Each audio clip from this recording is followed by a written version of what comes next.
Oke, perkenalkan nama saya Andre Immanuel Parayo dengan NIM 2302 1106 0059. Ini saya akan mempresentasikan praktikum keamanan cyber untuk tugas 1.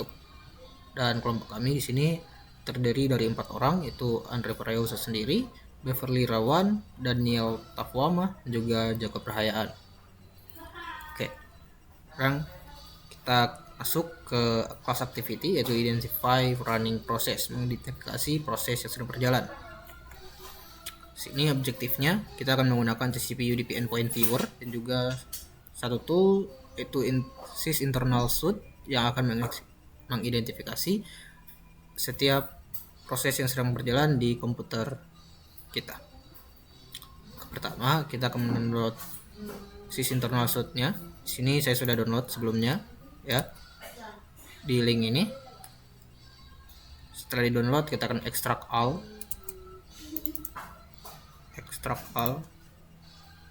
extract.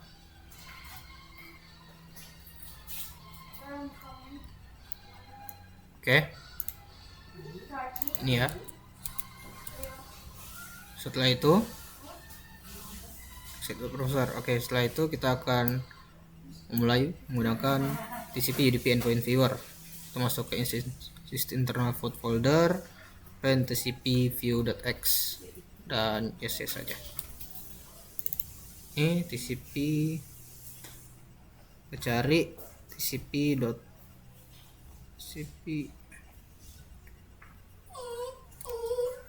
view.x ini ya.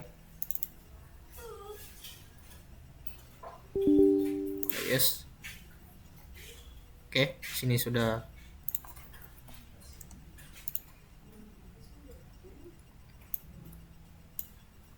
terbuka ya untuk TCP text-nya. And exit the file explorer and close all the currently running process. Tutup juga ini. Nah, di sini yang muncul list proses yang sedang berjalan di Windows kita. Saat ini hanya proses Windows lah yang sedang berjalan dan beberapa aplikasi yang saat ini kita buka. Ya. Dan beberapa aplikasi latar belakang juga sini sedang berjalan.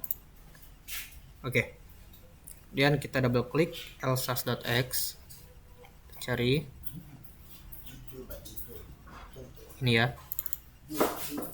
Sini ada pertanyaan apa itu lsas.x dan di folder mana itu dilokasikan.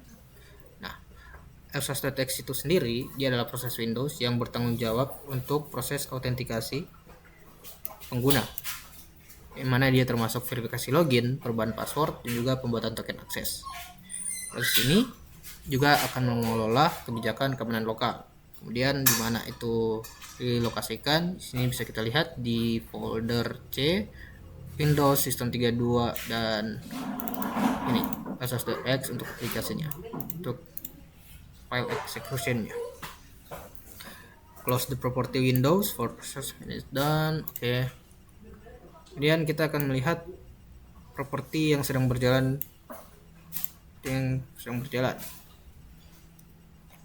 Ya. Ini ada beberapa properti yang sedang berjalan saat ini. Dan step 4 kita akan mengeksplor user start process. Kemudian kita akan mengeksplor proses yang dimulai oleh user. Tentunya di sini kita akan buka web browser, tentunya Microsoft Edge. Ini ya.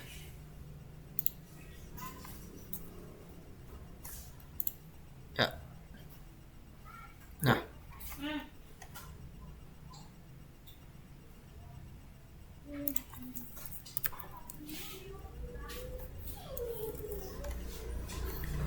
kita lihat di sini ketika kita buka Microsoft Edge, dia tadi berwarna ya. Kita melakukan sesuatu, kita ke home,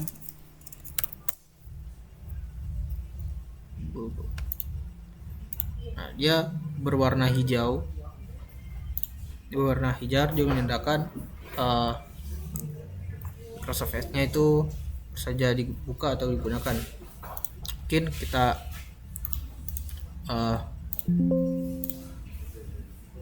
buka baru saja agar dia terlihat baru lagi.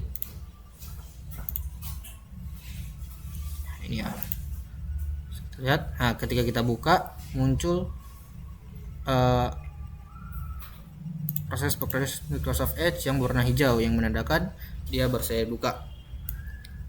Nah, ini ya pertanyaannya, apa yang kita temukan di TCP view window saat browser dibuka muncul entry baru warna hijau, dia menunjukkan proses browser itu baru saja kita buka dengan koneksi aktifnya dengan TCP ke berbagai alamat IP remote ya, dengan statusnya established yang menandakan bahwa proses tersebut telah terhubung ke jaringan. Artinya contohnya juga. Dan di sini kita disuruh untuk menutup browsernya. Kita tutup X. Artinya apa yang kita temukan di TCP view window. Nah, seperti yang kita lihat tadi ya, setelah browsernya ditutup, proses entry file tersebut dia langsung berubah menjadi warna merah. Kemudian dia langsung hilang atau tertutup dari daftar atau berubah statusnya menjadi time wait. Kemudian nanti dihapus dari daftar TCP view. Nah, ini kenapa sebenarnya masih ada beberapa ms.edge. Ini karena beberapa proses dari Microsoft Edge ini masih berjalan di latar belakang. Kemudian kita reopen web browser, kita akan mencari beberapa proses list TCP dan temukan apa yang kita cari, apa yang didapat. Kita buka lagi, kita lihat ya, sini berwarna hijau dan asal google.com. Nah, di sini dia tadi berubah warna kuning tadi ya, ada perubahan warna kuning, dia menandakan bahwa di proses tersebut terjadi adanya update atau adanya perubahan di proses yang kita buka. Sini web Microsoft Edge. Nah, sini jawabannya itu dari penelusuran yang kita lakukan diketahui bahwa setiap komponen dia memiliki fungsi vitalnya masing-masing di sistem operasi. Contohnya tadi di lsas.x dia menangani sistem keamanan juga autentikasi pengguna, dan Microsoft Edge ini dia bertugas mengelola koneksi dan membuat halaman web dari perangkat Edge. Sedangkan services.x dia berperan sebagai pengatur berbagai layanan Windows. Pemantauan terhadap proses-proses ini ditambah juga dengan analisis statusnya itu established yang menandakan bahwa adanya komunikasi aktif dengan server luar atau dengan jaringannya, yang mana dia berguna untuk mendeteksi aktivitas mencurigakan sekaligus memastikan bahwa komputer itu terbebas dari program berbahaya yang berjalan secara diam-diam di latar belakang. Oke. Kita masuk ke lab pertama, itu exploring process, thread handle dan juga Windows registry. Sini ada 3 objektif. Tuh kita akan explore proses, explore thread and handle, juga explore Windows registry. Oke. Sini dia step 1 download Windows internal file. Sini sudah kita download ya, sudah kita gunakan juga. Dan explore and active process, navigate, open process X. Oke, kita masuk ke folder tadi juga.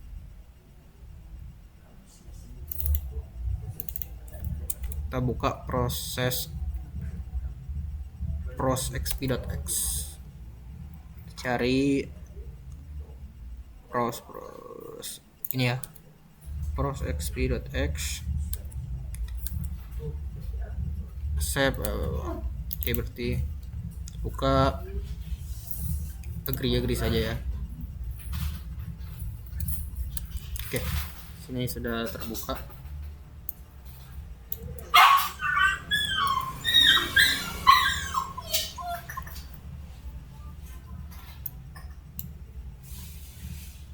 Oke, kemudian sini kita akan mengeksplor the process explorer. Ini dia menunjukkan beberapa list dari proses-proses yang sedang aktif, yang currently aktif. Ini ya.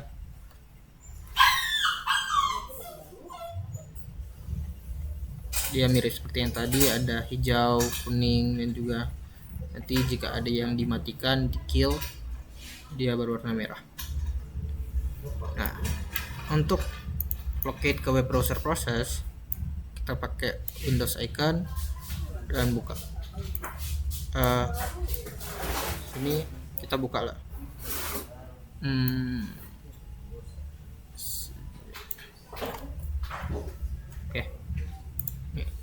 Oke.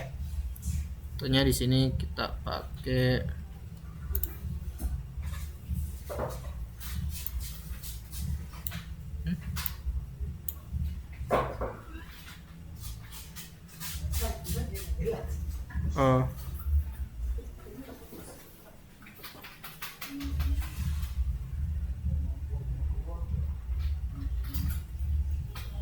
bukan. Ini TCP view ya, ini. Oke. Nah, kita pakai icon ini ya. Kita drag drop di sini, dia langsung menuju ke arah Microsoft Edge-nya sini ya. Seperti yang ini. Oke, lanjut. Proses Microsoft Edge ini juga bisa kita terminate menggunakan proses explorer ini dengan cara klik kanan dan kill proses. Klik kanan, kill proses. Nah, dia langsung tertutup ya untuk Microsoft Edge-nya, dia langsung tertutup. Nah, sini ada pertanyaan, apa yang terjadi ketika web browser Windows-nya kita kill, prosesnya kita kill. Web browser Windows-nya dia berwarna merah untuk sementara. Tadi ya, kita lihat ada sedikit warna merah itu sementara, dan langsung tertutup atau hilang secara paksa tanpa adanya peringatan atau adanya konfirmasi terlebih dahulu di penyimpanan. Nah, ini terjadi karena proses utama browser dia dihentikan secara tiba-tiba oleh proses Explorer ini. Nah, sehingga semua tab atau data-data yang ada di dalam Microsoft Edge tadi atau proses lainnya jika kita kill, dia juga akan hilang yang belum disimpan ya. Kemudian step 3, kita akan start another process. Contohnya kita akan buka command prompt.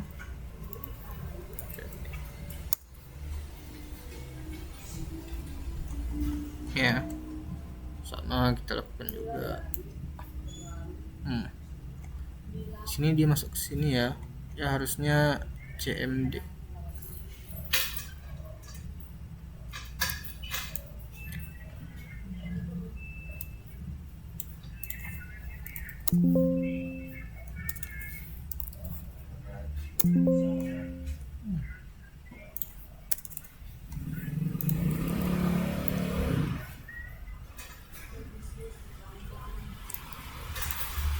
Harusnya namanya cmd.x.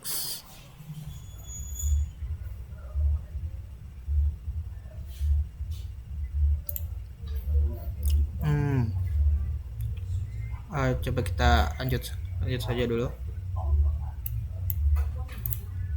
Kita ke command prompt, kita mulai ping dan melihat apa yang terjadi, apa yang berubah dari cmd nya.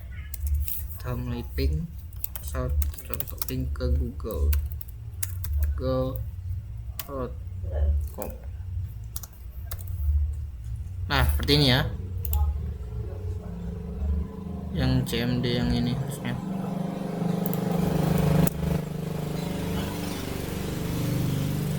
Ini pingnya. Kita kembali lagi, dia harusnya muncul di cmd dan parentnya itu explorer.x seperti ini.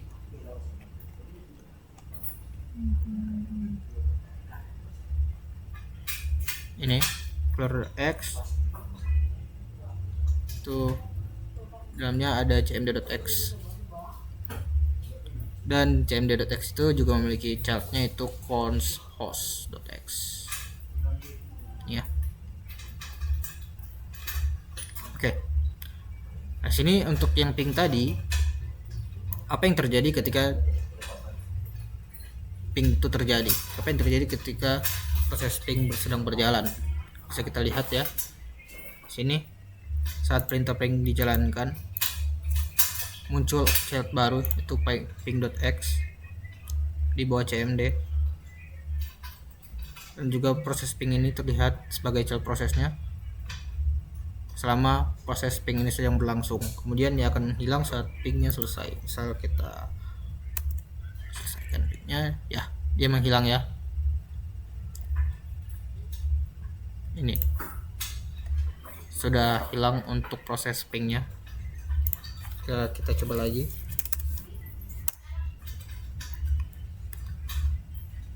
Dia muncul lagi. Kita terminate. Dia hilang. Oke. Selesai ya. Kemudian menghilang saat pingnya selesai. Nah, as you review, you find the child process conhost. Nah, kita mungkin bisa melihat bahwa conhost ini agak mencurigakan ya, suspicious. Nah, untuk cek malicious content atau hal-hal mencurigakan di conhost.x ini, kita bisa klik kanan dan cek virus total ya, cek virus total.com. Kita tunggu sebentar.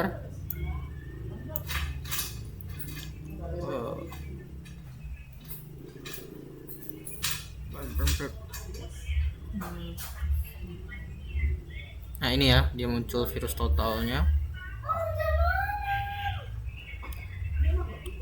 Expand until see the virus total column ini ya. Klik link under the default. Oke, kita lihat lagi mana itu. Successors.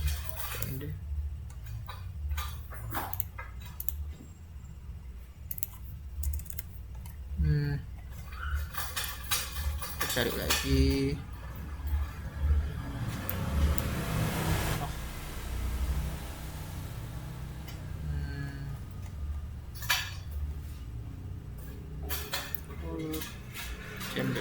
Ini ya, kita klik ini. Nah, sini ada beberapa security vendor analysis. Mereka datanya di sini undetected untuk semuanya ya, yang mana dia menandakan bahwa untuk conhost ini untuk saat ini tidak ada hal-hal yang mencurigakan, konten-konten mencurigakan. Di sini juga tertulis 0/77. Nah, dia tidak ada yang mencurigakan dari 77 hal yang bisa kita cek. Oke. Kemudian right click cmd.x and select the process what happened to the child process conhost. Oke. Kita klik kanan kill process. Apa yang terjadi pada conhost.x? Nah, bisa kita lihat ya. Tadi ketika cmd.x nya kita kill atau kita terminate, proses childnya yaitu conhost juga ikut terhenti atau menghilang dari list proses yang ada di sini. Nah, itu terjadi karena conhost.x ini hanya proses pendukung yang hidupnya atau hanya akan muncul ketika parentnya ada fingerprintnya ada ya, itu CMDX. Jadi ketika kita kill CMDX nya, konhosnya juga ikut menghilang. Lanjut kita explore thread and handle.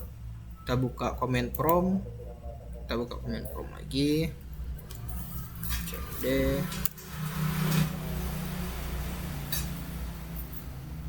kita cari ya.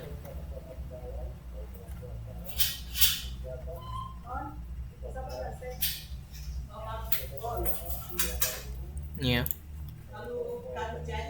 properties thread, properties thread, klik thread tab at the view project. Sudah ya, ini sudah di thread tab. Nah, examine the detail of the thread, what type of information. Nah, oke, apa tipe-tipe informasi yang tersedia di properti window ini? Nah, di sini ada beberapa, 1 2 3 4 5. Itu ada TID, itu thread ID, identifikasi unik dari setiap thread.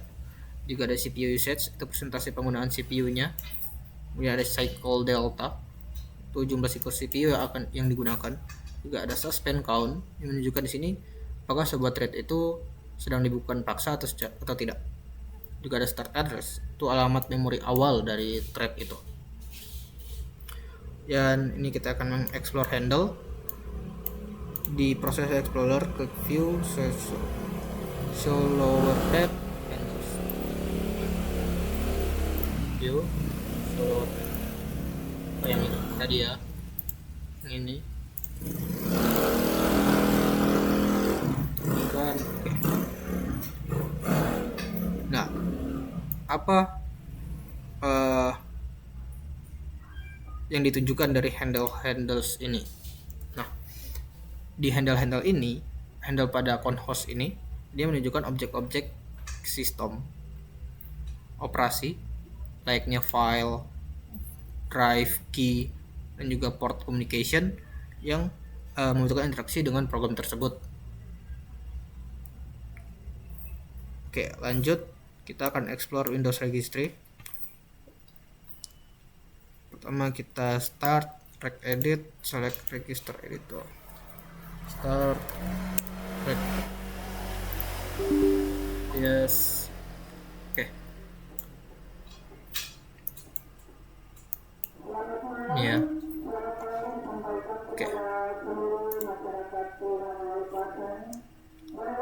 Nah, di sini ada beberapa folder ya.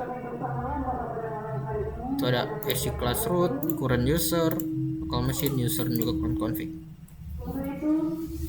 Yang dimana class root itu sendiri adalah subkey dari local machine yang menyimpan informasi yang digunakan untuk register application layaknya extension association dan juga programmatic identifier, class ID, juga interface ID. Current user dia isinya settingan-settingan konfigurasi yang digunakan dari user yang saya login.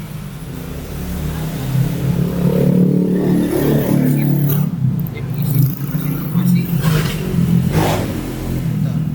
user sendiri, dia mengisi settingan konfigurasi dari semua user yang ada di local komputer, dan current usernya adalah subkey dari user. Juga ada current config yang isi hardware information yang digunakan untuk boot up awal di local komputer. Nah, di langkah sebelumnya kita sudah menerima EULA proses dari proses explorer tadi. Nah, pertama kita akan navigasi ke EULA accept, klik to select proses explorer, haki current access. Coba kita ke current user, software, system center, proses explorer, software, system internal, proses explorer. Ini ya, dan scroll cari key EULA accepted, EULA accepted ya ini. Saat ini the value for the registry key-nya itu 0 kali 0001 yang ini ya. Nah, kita double klik, dan double klik di sini nilainya 1 yang mengindikasikan bahwa uh, EULA-nya sudah kita terima atau diterima oleh user. Ya, di sini kita disuruh untuk mengubah nilai 1 menjadi nilai 0 yang mengindikasikan bahwa EULA-nya kita tidak terima lagi atau kita tolak. Oke. Yang di sini ada pertanyaan, what is value for this registry key? Oke. Yalah, nah, value-nya sudah jadi 0,000000 ya. Setelah kita ubah, nilainya berubah yang menandakan bahwa EULA-nya dianggap kita belum terima atau belum di-accepted. Kita membuka lagi proses Explorer. Kita kasih ke sini ya. Yang ini buka lagi. Nah, di sini ketika kita buka lagi, dia meminta agreement lagi. Yang menandakan bahwa perubahan 1 ke 0 tadi sudah terjadi, sudah berhasil ya. Oke. When you open, what did you see? Ini ya, dia munculkan kembali untuk pengguna setuju lisensinya, bukan ya, dia menandakan bahwa proses tadi sudah berhasil dan proses Explorer telah membaca nilai registry EULA accepted-nya yang 0 tadi saat startup untuk menentukan apakah perlu menampilkan EULA atau tidak. Karena dia belum diterima atau 0, dia menampilkan. Baiklah, perkenalkan nama saya Beverly Rawan, NIM 2302111060061. Dan pada saat ini saya akan membuat praktikum keamanan cyber, yang dimana saya akan membuat bagian lab create user account. Nah, pada lab ini ada terdapat 3 part. Yang pertama membuat akun pengguna lokal baru. Part yang kedua meninjau properti akun pengguna. Dan yang ketiga adalah memodifikasi akun pengguna lokal. Nah, baiklah, untuk yang pertama kita akan membuat akun lokal baru. Kita masuk ke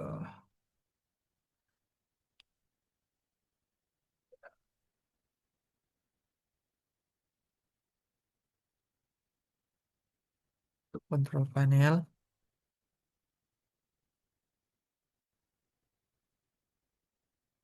Nah,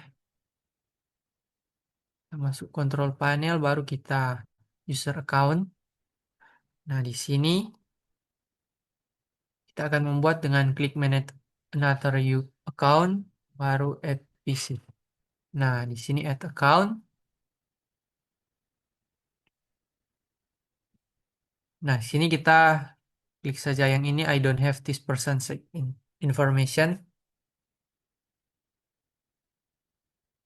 Baru kita add a user without a Microsoft account. Nah, di sini kita isi user 1 sesuai yang di modul. Dan untuk password tidak ada. Nah, dan akun user 1 telah berhasil kita buat sesuai yang diminta di modul. Nah, ini adalah langkah-langkah yang tadi.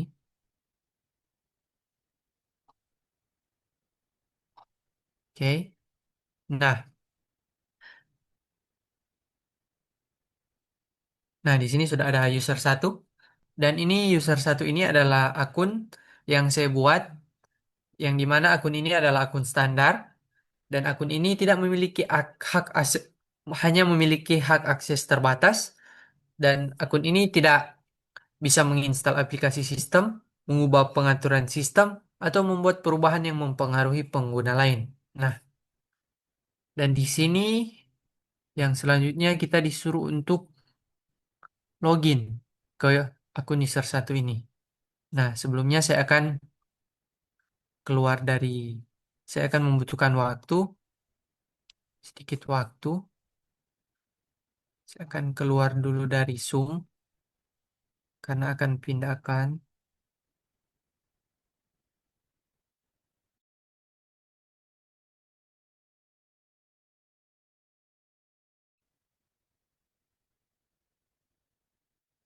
Baiklah, pada saat ini saya sudah masuk ke dalam user user satu yang telah saya buat tadi, dan saat ini kita akan mengikuti modul yang ini. Nah, di sini setelah kita berhasil login ke user satu, kita diminta untuk ke folder C, baru user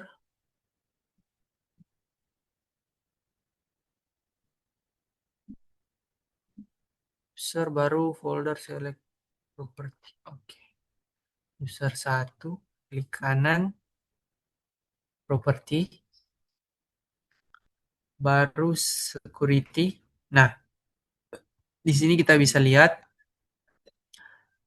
bahwa nah, bahwa user satu ini terdapat dalam user satu. Ya, di sini em, grup pengguna yang hanya grup pengguna yang memiliki full control terhadap folder C user satu, yang dimana ada sistem user satu atau pemilik folder ini, dan yang ketiga itu administrator.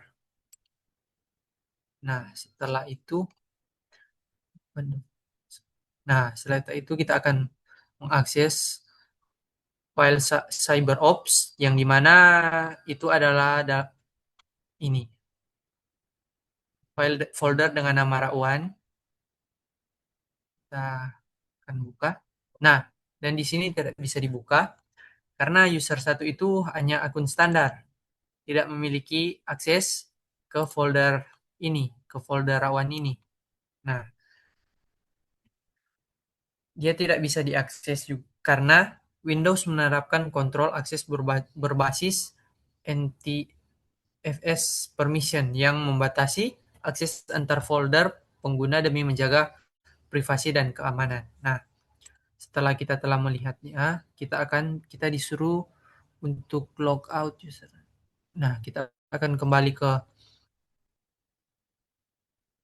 user CyberOps yang dimana user CyberOps dalam laptop ini adalah Rawan. Kita akan sign out lagi. Jadi saya membutuhkan waktu untuk berpindah user. Nah, pada saat ini saya sudah masuk ke akun CyberOps atau akun saya, akun Rawan. Nah, di sini kita disuruh untuk meminta membuka user, folder user yang dimana adalah ini, baru kita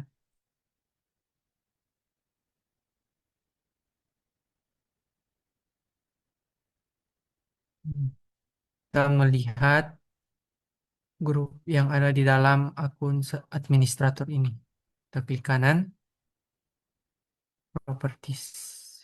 Nah, yang di sini terdapat di mana sebagai administrator yang memiliki full control atas folder ini adalah sistem dan administrator itu sendiri. Ya. Nah, baiklah, kita lanjut ke part 2 sesuai modul. Kita akan meninjau properti akun di mana kita disuruh klik start. Oke, ini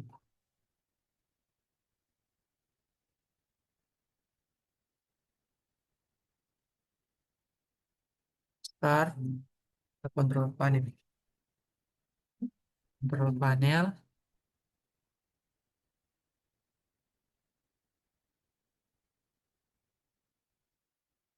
Nah, konsultan. Sudah kontrol panel, kita user account. User account. Sorry. Panel kita ke komputer management.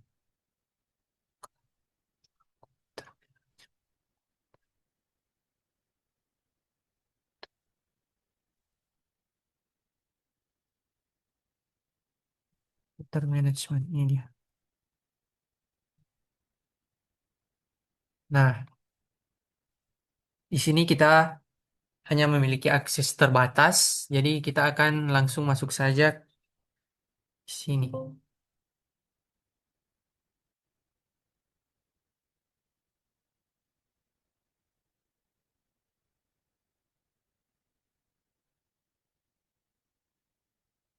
Kita menggunakan NetPL Wiz.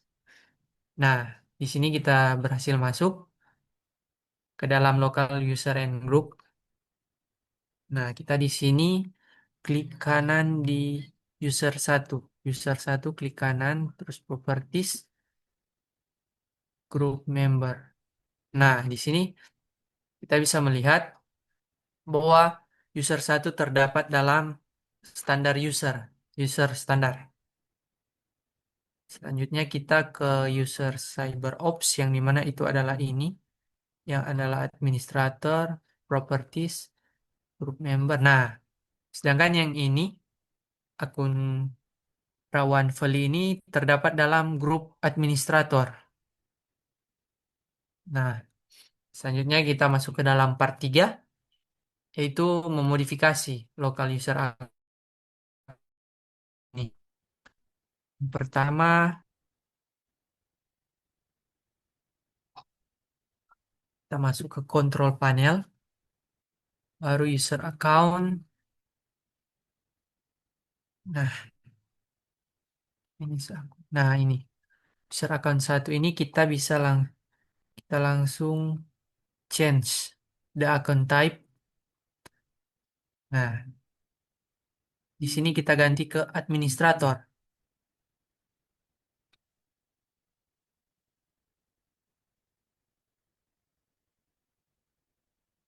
Administrator, change account type.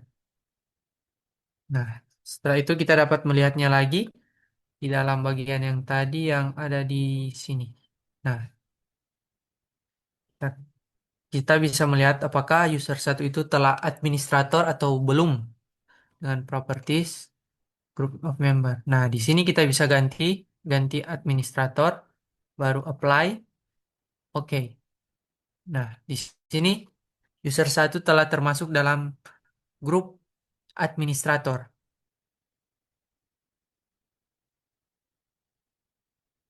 Nah, setelah ini user satu menjadi grup administrator, kita akan menghapus, remove. Nah, kita dengan klik user satu, baru kita remove. Nah, kalau kita remove,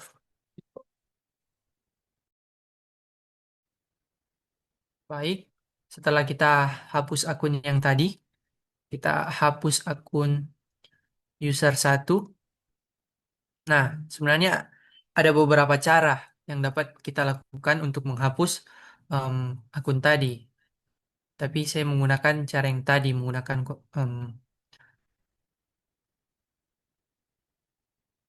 baik. Kita akan mengecek apakah akun tersebut telah benar-benar dihapus atau belum. Kita masuk ke control panel, baru kita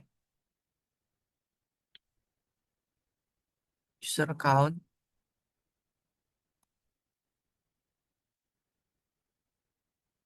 Nah, dan di sini hanya terdapat satu akun, yang berarti akun user satu tadi telah berhasil kita hapus.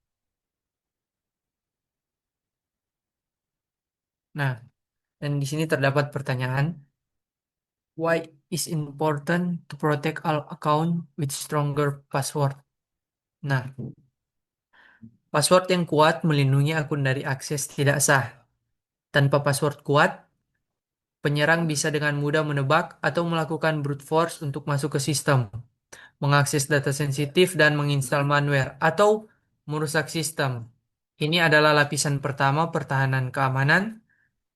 Dan pertanyaan kedua, why would you create a user with standard privilege? Dan yang dimana akun standar digunakan untuk menerapkan prinsip least privilege dengan hal terbatas jika akun tersebut dikompromikan oleh malware atau menyerang, kerusakan yang bisa ditimbulkan jauh lebih terbatas dibanding akun administrator. Ini juga mencegah. Perkenalkan, nama saya Yakob Rahayaan dengan NIM 230211060066. Selanjutnya, untuk bagian lab using Windows PowerShell. Untuk step yang kelima, akses PowerShell console. Kita buka Windows PowerShell. Selanjutnya juga kita buka command prompt.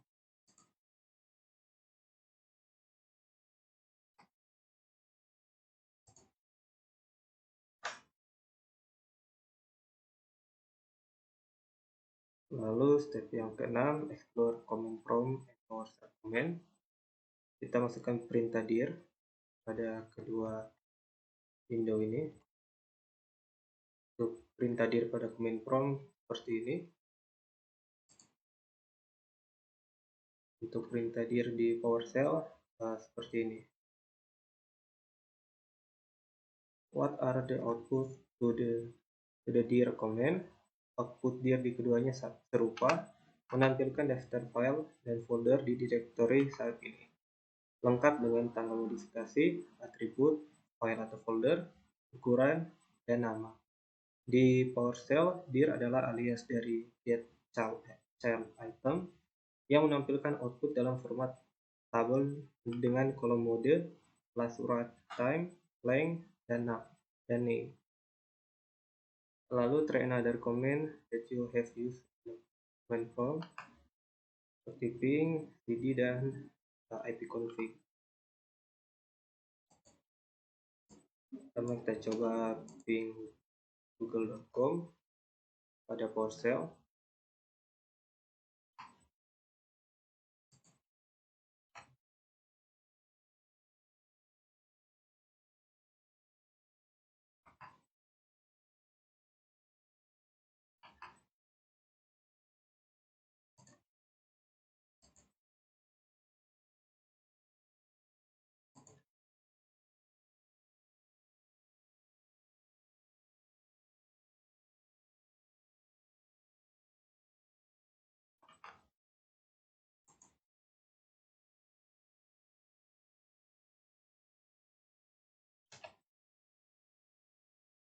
Kita coba ping google.com di PowerShell.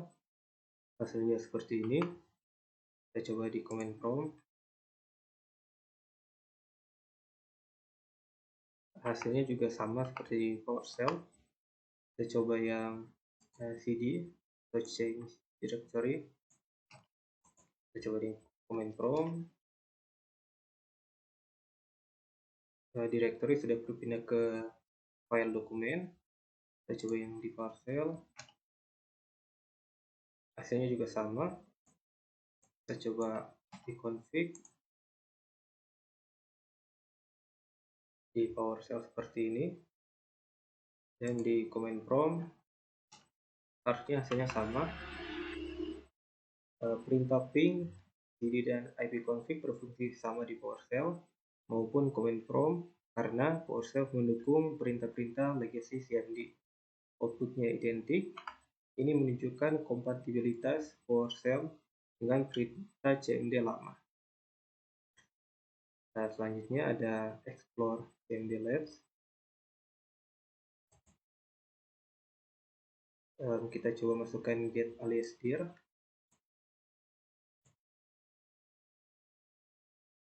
Hasilnya seperti ini.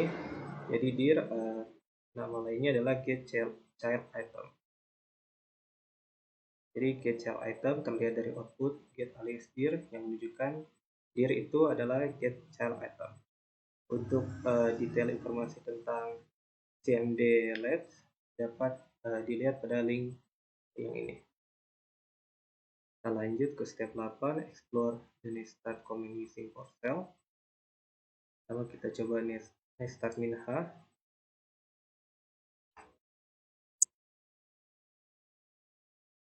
Jadi nestart minha ini digunakan untuk menampilkan bantuan atau help dari perintah nestart. Selanjutnya ada nestart minr.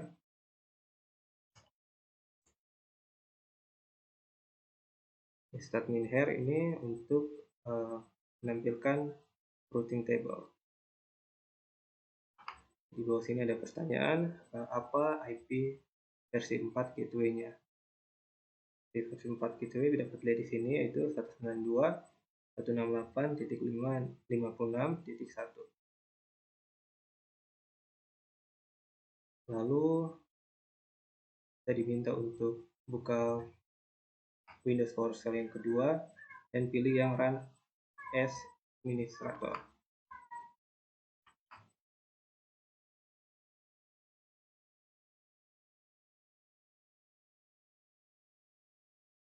Klik kanan, yang Run as Administrator, kita pilih yes.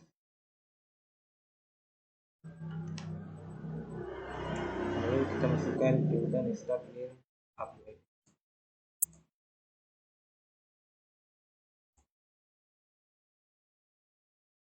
Jadi Nestart Upload ini digunakan untuk melihat semua koneksi jaringan dan siapa saja yang memakainya. Lalu kita cari yang paling atas.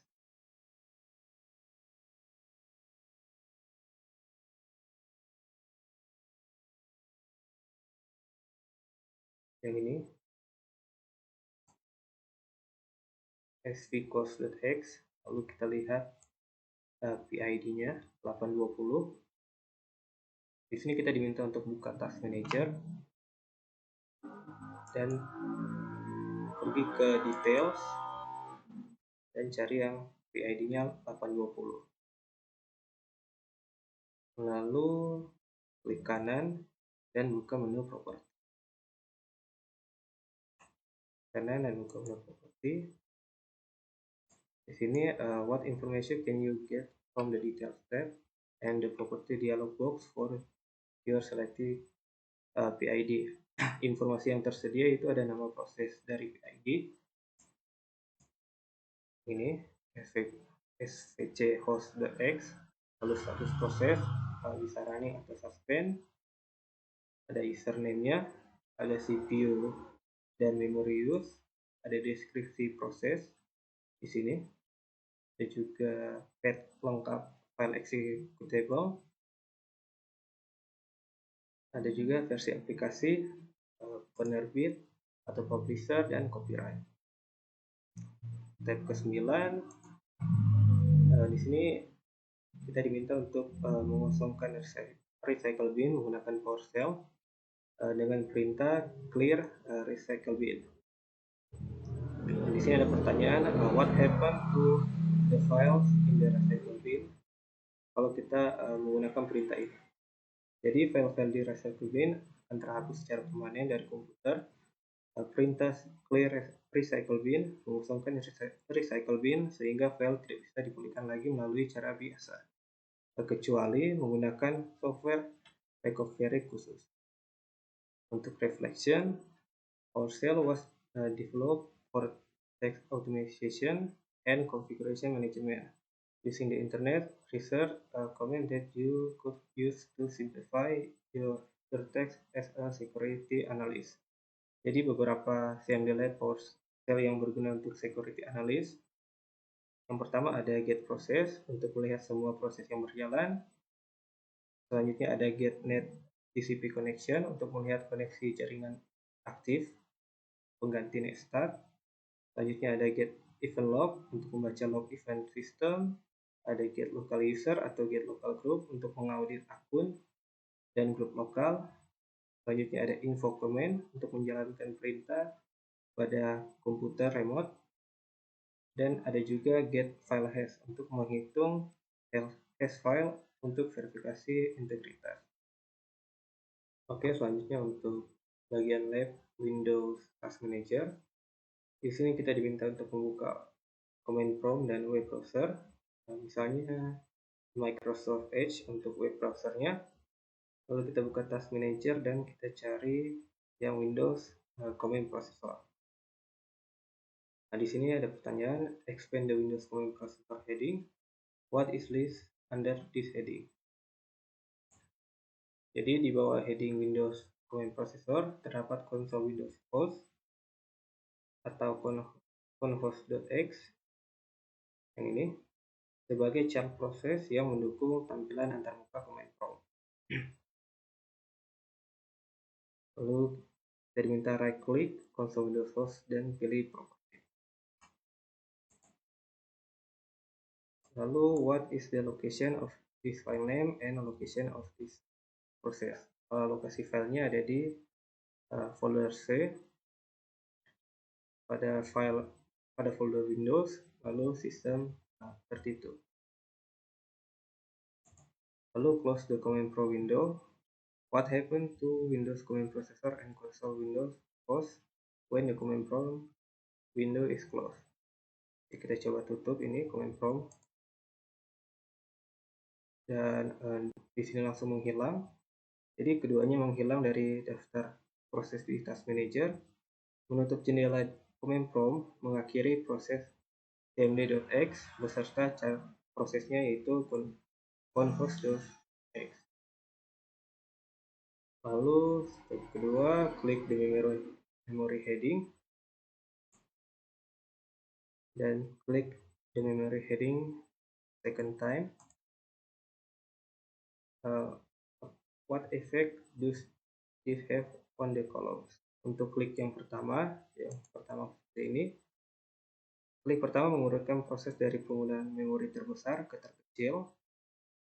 Dan yang klik kedua untuk membalikannya jadi urutan terkecil ke terbesar. Ini membantu mengidentifikasi proses yang paling banyak mengonsumsi memori. Selanjutnya right click pada memory heading, lalu resource value, memori dan persen. What effect does this have on the memory column? Jadi kolom memori berubah menampilkan persentase dalam persen penggunaan RAM, bukan nilai absolut atau megabyte. How could this be useful? Ini berguna untuk dengan cepat membandingkan proporsi penggunaan memori antar proses tanpa perlu mengetahui total RAM dan mudah mengidentifikasi proses yang memakan porsi memori terlalu besar. Lalu step keempat, return to the Task Manager, klik the name heading.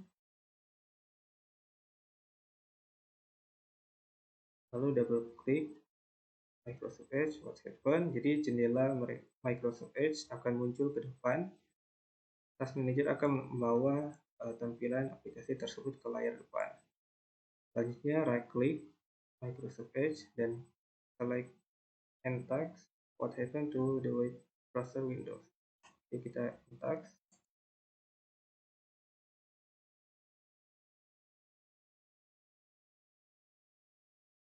Di sini langsung tertutup. Jadi semua jendela Microsoft Edge langsung tertutup paksa tanpa konfirmasi. Semua tab dan data yang belum disimpan akan hilang. Part keempat, working in the service tab. Kita klik service tab. Lalu what status are list. Jadi status layanan yang terdaftar yaitu ada running atau berjalan dan stop atau berhenti. Kita klik pada performance. Lalu di sini ada pertanyaan how many threads are running. Jadi jawaban ini bervariasi tergantung sistem masing-masing. Kalau di sini threads-nya yang sedang berjalan itu sekitar 1900 dan how many processor are running itu sekitar 176. Lalu kita klik pada bagian memori. Di sini what is the total physical memory. Jadi nilai ini bergantung pada spesifikasi PC masing-masing. Kalau pada laptop ini total physical memorinya itu sekitar 4 GB. Lalu available physical memory itu sekitar 900 MB. Lalu how much physical memory is being used by the computer itu sekitar 3 GB. Lalu kita klik Ethernet. Lalu what is the link speed? Ini bergantung pada konfigurasi jaringan masing-masing. Di sini 0 kilobytes, dan untuk what is the IP versi what address of divisi yaitu 192.168.56. Lalu klik open resource monitor. Ini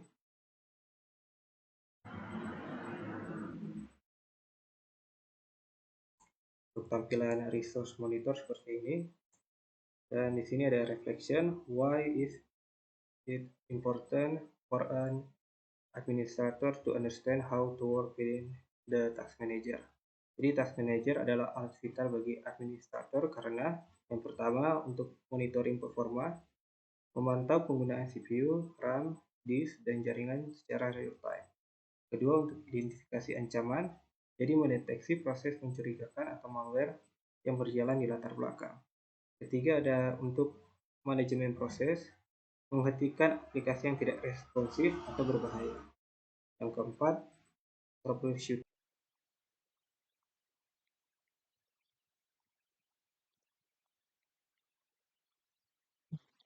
Nah, halo semuanya. Jadi sekarang saya akan menjelaskan tentang lab kelima, yaitu monitor dan manage system resource di Windows. Yang pertama-tama kita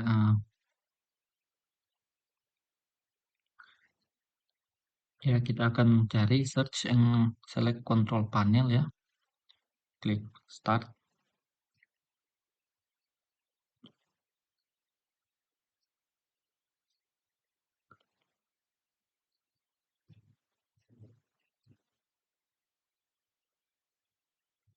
Start, lalu kita cari control panel ya.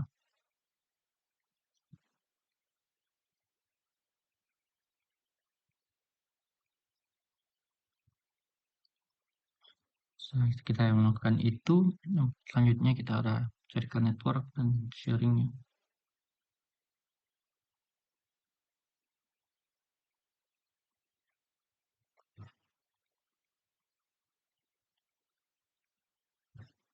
Network and sharing center ya. Bisa kita lihat di sini. Ini adalah change adapter setting.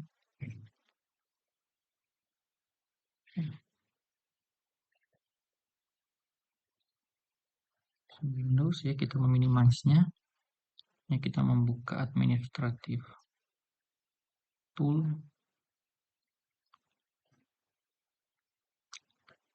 Performance monitor ya, kita cari sini saja.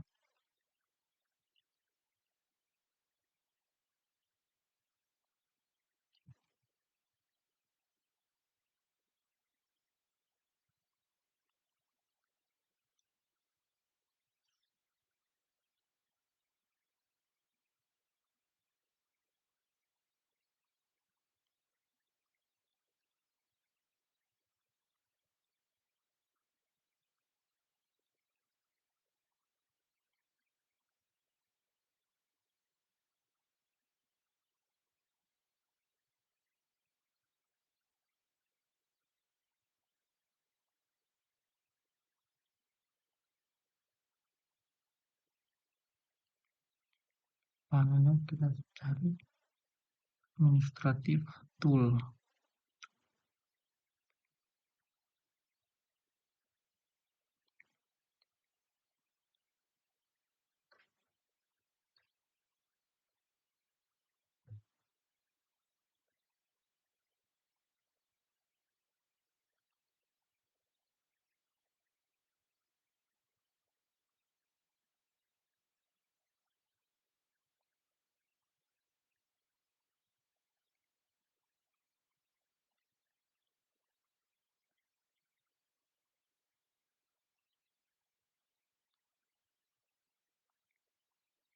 Jadi bisa dapat dilihat di sini ya.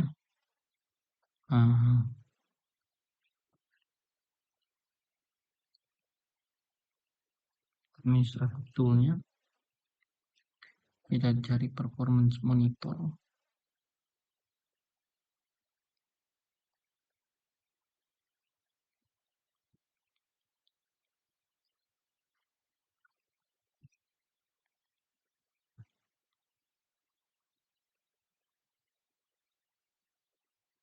open.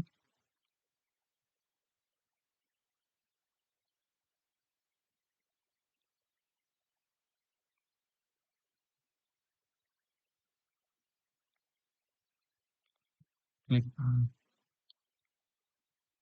ya, kita menunggu.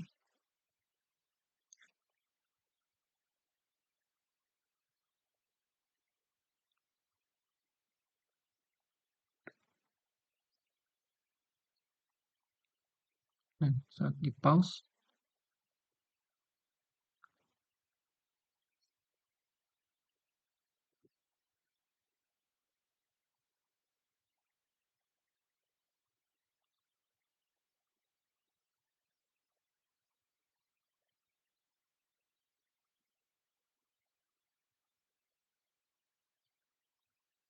kita clear.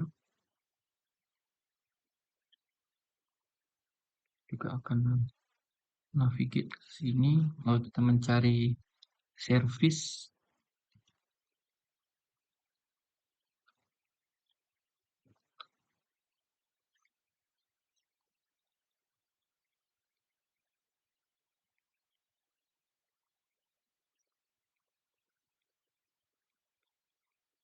Di sini kita memilih remote access,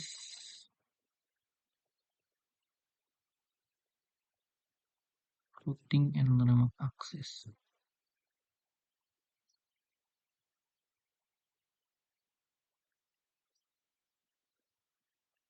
Kita bisa di sini, kita akan double kliknya.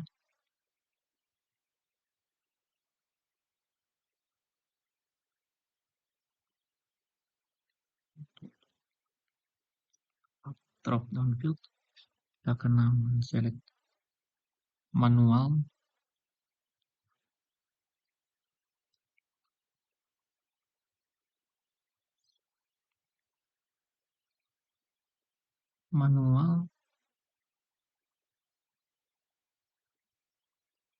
Kita klik apply. Kita lihat dia sudah open. Kita ke performance monitor lagi.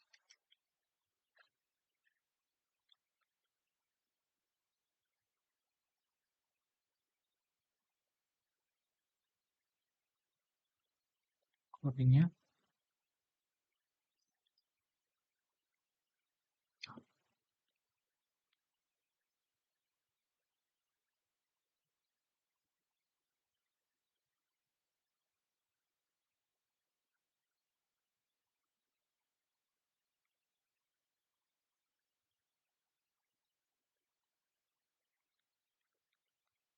For connection.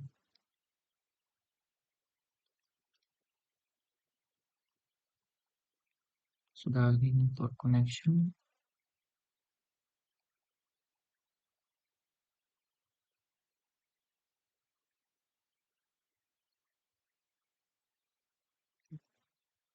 Diaktifkan ya, biasanya ada internal adapter atau yang visual dengan fungsi routing yang fungsi dari jarak jauh ini. Kalau kita ke navigate kembali lagi ke routing dan remote access, kita akan stop.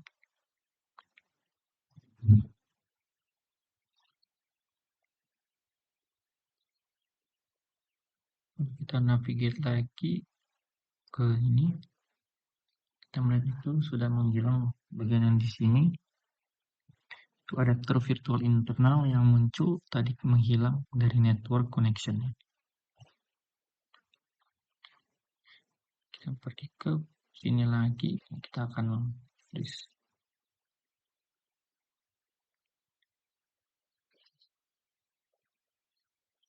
Counter yang aktif di sini adalah sebagai rekaman ya, yang sedang aktif persentase CPU.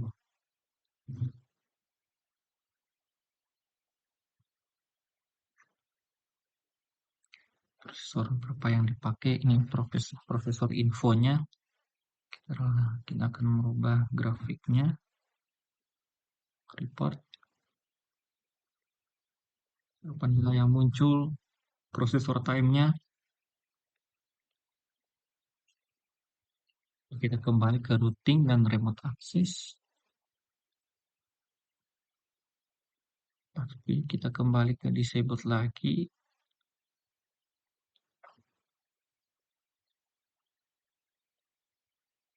Apply. Oke. Selanjutnya kita ke service. Kembali ke service. Service-nya kita, ini statusnya sudah disabled, berhenti.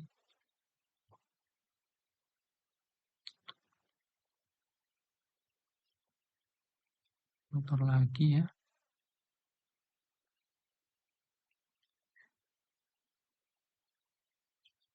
Ada recording lagi. Prosesnya kita menutup semuanya.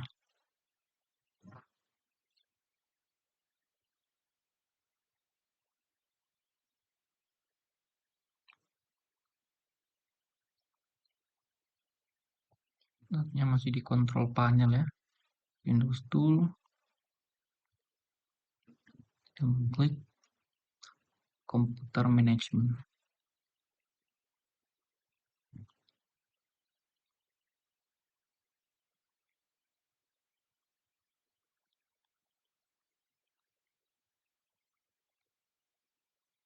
Jadi ya, saat kita sudah menekan ini, klik ke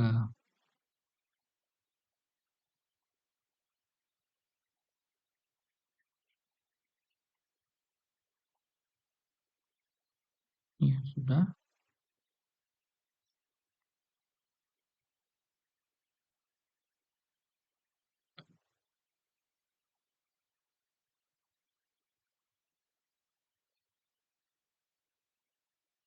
Configure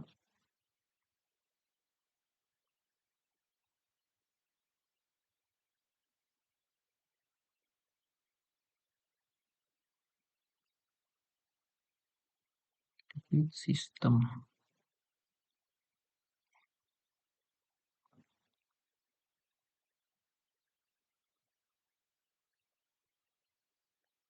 Ya, kita menunggu.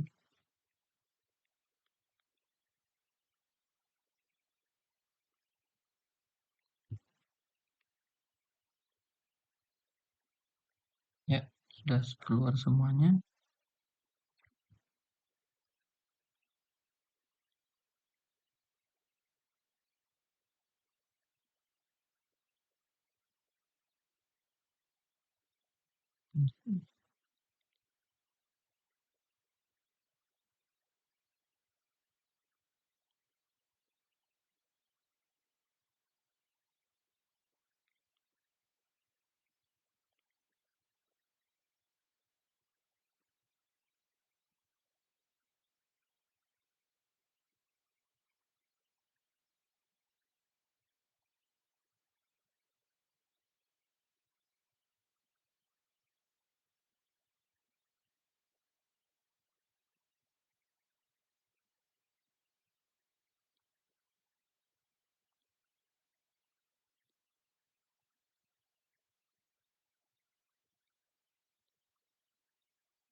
Ke sini.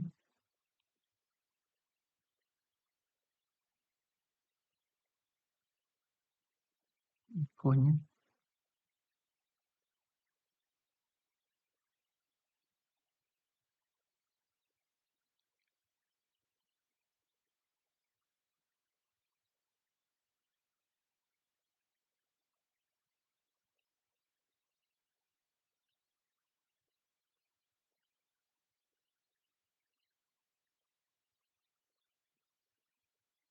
Ini semuanya. Detailnya. Bisa dilihat.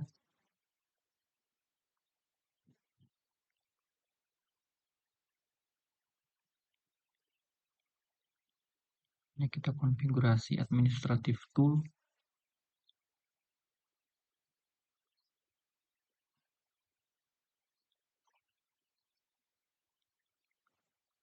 Klik control panel.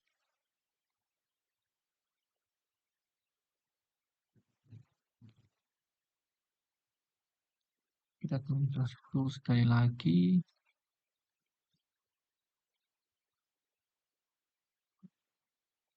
Kita pergi ke performance monitor.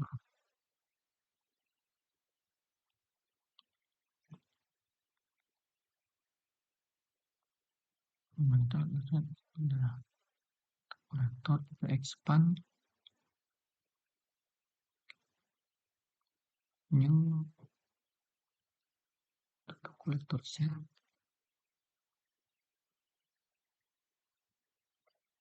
Melakukan memory lock.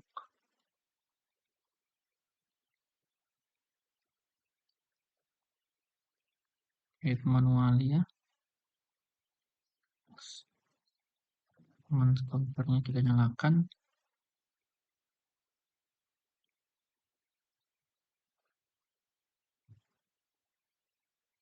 Klik add.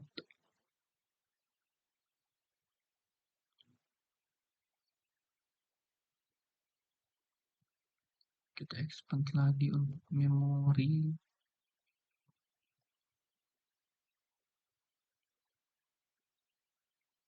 Available MB ya.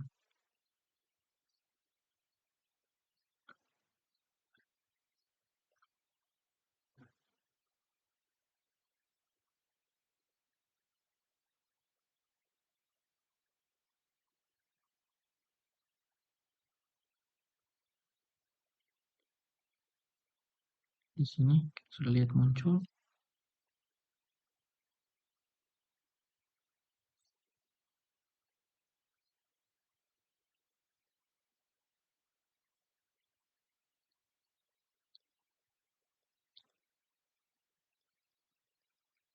Turunkan ke 4 detik.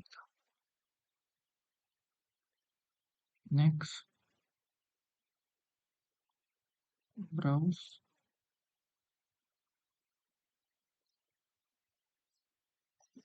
Misalnya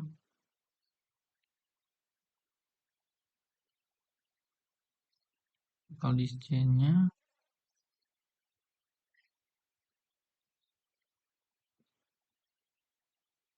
vlogs. Lalu kita klik OK.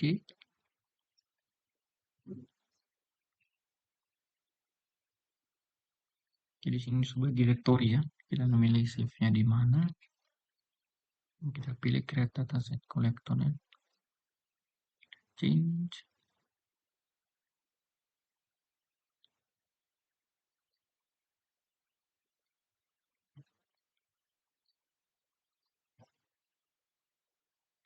Setelah kita finish. Memory lock sudah muncul.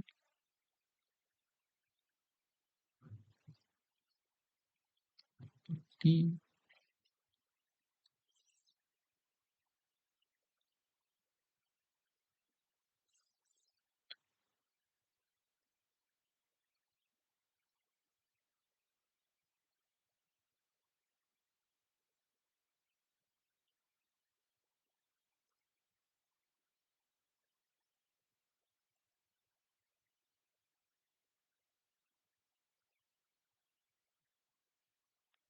seperti di sini muncul di sini kita pilih binary, kita pilih comma separated.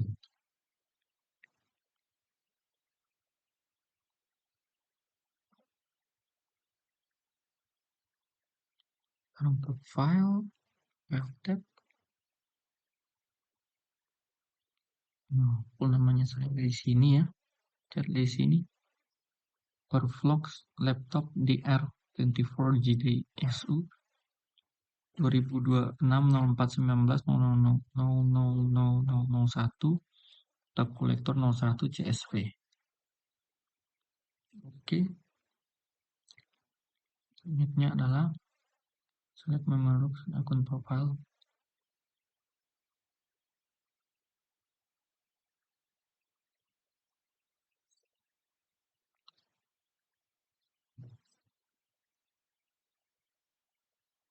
Ini di sini. Ini akun di sini.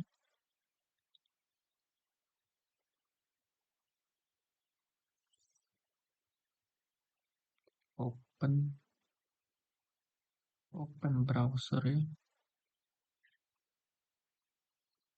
browser lagi.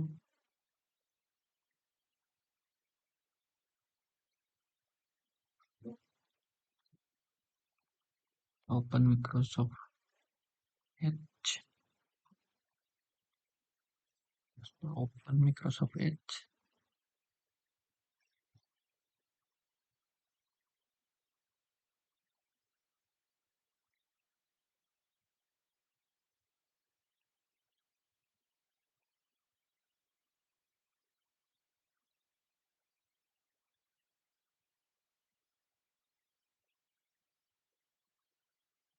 Berbanyaklah proses perekaman ya.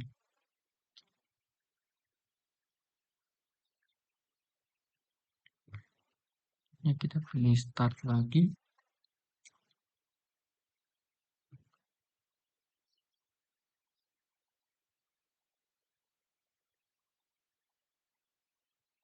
Ke sini kita pilih ke drive C.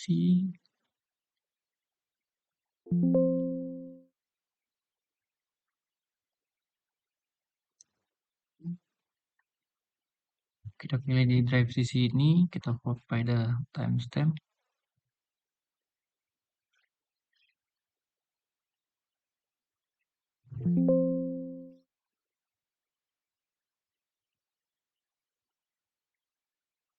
Filenya di sini, kita double lagi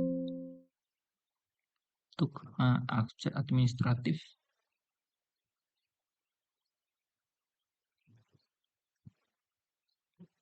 Kita open file ini di Notepad. Bisa lihat.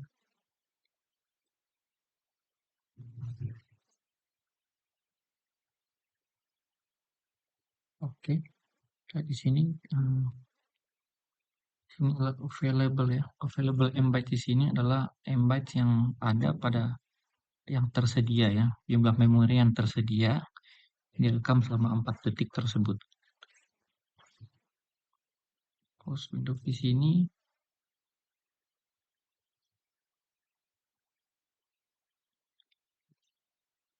Kita tutup.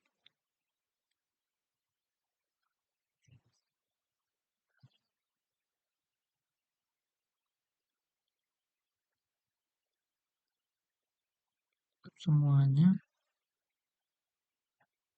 Kalau kita ke memory log, kita menjilatnya sekali lagi. Untuk monitor,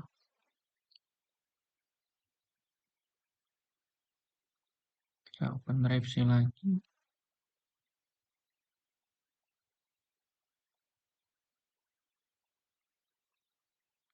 Kita ke overflow monitor lagi.